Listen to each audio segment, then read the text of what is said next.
Kyle Palmer, and I'm the FAE for our STSAFE product line. I'm here at CES demoing our new STSAFE A120 product.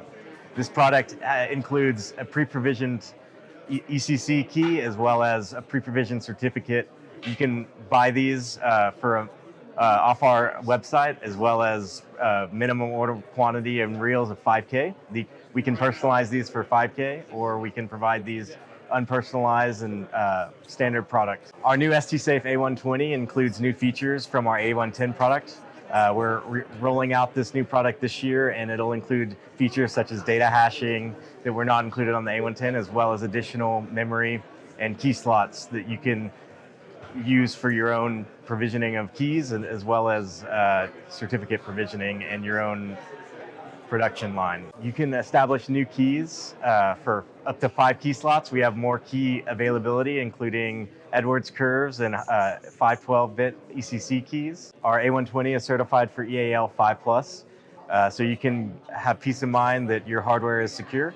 And we have partnered with Avnet, and I'm going to pass it off to my friend Michael over at Avnet to talk about his IoT Connect solution.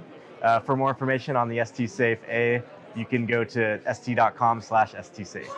Hello, I'm Michael Lamp with Avnet, and I'm here to talk about how we use STSAFE in connecting into AWS. What we're showing here is Avnet's IoT Connect platform, supporting both AWS and Microsoft Azure. The point here is that a device cannot be counterfeited when using STSAFE device. We have 2 devices here, the first being what we call an authentic device, and the second being a counterfeit device. They're both identical from the standpoint that we use the same credentials, the same code. Someone could easily extract all the information out of one device and put it in the other. But with the STSAFE device, with a private key, we're able to protect that device so that only the authentic device can be authenticated with AWS. So we're going to start off with the first device. Access was granted, and you see that we have the firmware started. We have a TLS handshake request, device identity was retrieved, and we had a successful connection. I also extracted all the device credentials. That includes the MQTT endpoint, the device name. They're using the same SSIDs, same Wi-Fi. They also had the same device certificate that they sent to the AWS cloud. The difference between the two is that one has the real private key that the certificate was generated from, and the other does not. So on the second device, we go through a successful TLS handshake to the point that we know that the device understands that it's connected to the AWS cloud. We retrieve the device, and then we get a connection failure. That device sees that the public-private keys, the cloud sees that the public-private key does not match, and we have a failure, and it's rejected.